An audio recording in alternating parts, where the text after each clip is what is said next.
Riz, it's so great to see you.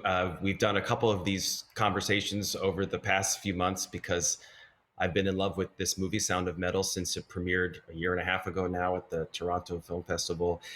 And it was very exciting for all of us who love this movie on the morning of the Oscar nominations when it got 6 nominations, including for Best Picture, Screenplay, for you and Paul Raci, for the sound and for the editing. I'm curious, what was your realistic hope for that morning for how the movie would do? Everybody was predicting that you would be nominated, but what were you really thinking was going to happen with the movie overall? Well, first of all, thank you so much for all your support, and it's a real honor to be here amongst all these incredible performers. I've seen all of their work, and just mind blowing. Um, yeah, such a kind of humbling reminder. Just yeah, to just be surrounded by such incredible artists, and it's really inspirational. It's just a shame we couldn't all be together and hang out and swap stories. Um, well, I mean, with regards to a film like Sound of Metal, you're working with a first time writer director.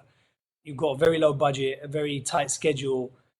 Your main hope is that you finish the film. That the film gets made.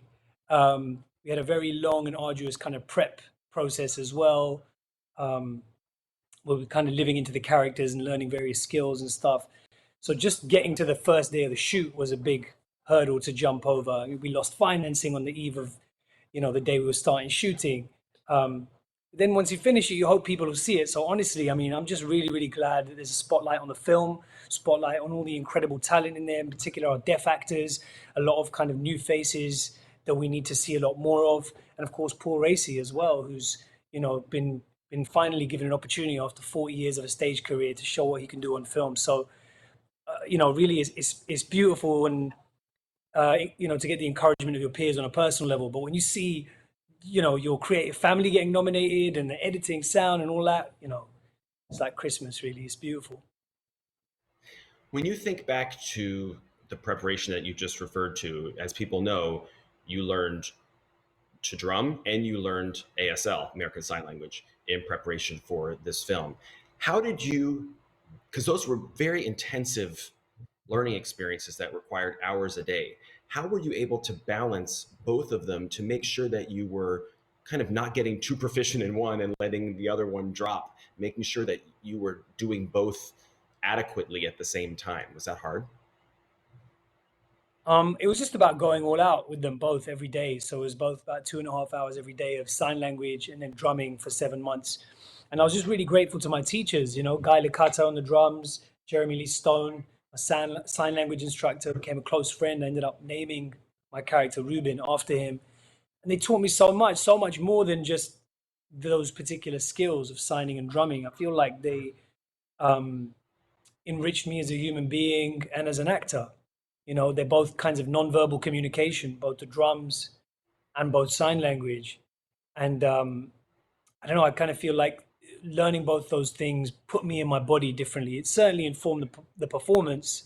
And Ruben is a character who doesn't have a lot of words, the way he carries himself. But I think just me on a kind of fundamental human level, it was very enriching.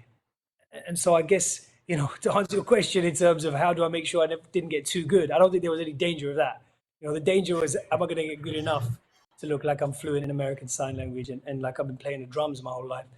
Um, and yeah, luckily with just some focused work and some great teachers, we got to where we needed to be. Because you and I have spoken about this movie several times now, I've kind of caught you on many different parts of this journey. The first time we spoke, no one had seen the movie. It was a year and a half ago. Then it was before it came out on Amazon. Then it was a week after it came out on Amazon.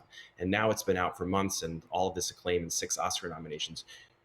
What has kind of the continuation of this journey been like for you as far as hearing from people who are watching this movie? And now we're at a point where so many people have seen it. Are you noticing a change or a general trend in the kinds of reactions that people are telling you about?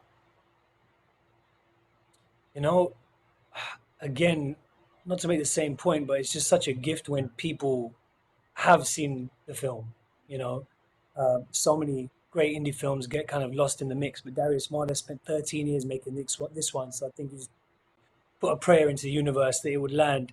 I guess the biggest thing that's staying with me is hearing from members of the deaf community about the film, seeing young people from the deaf community on TikTok talking about the film, talking about how their experience has been portrayed, um, feeling seen for the first time for many of them. You know, the fact that our film is kind of open caption, so every print of the film has captions, so deaf audiences can enjoy it alongside hearing.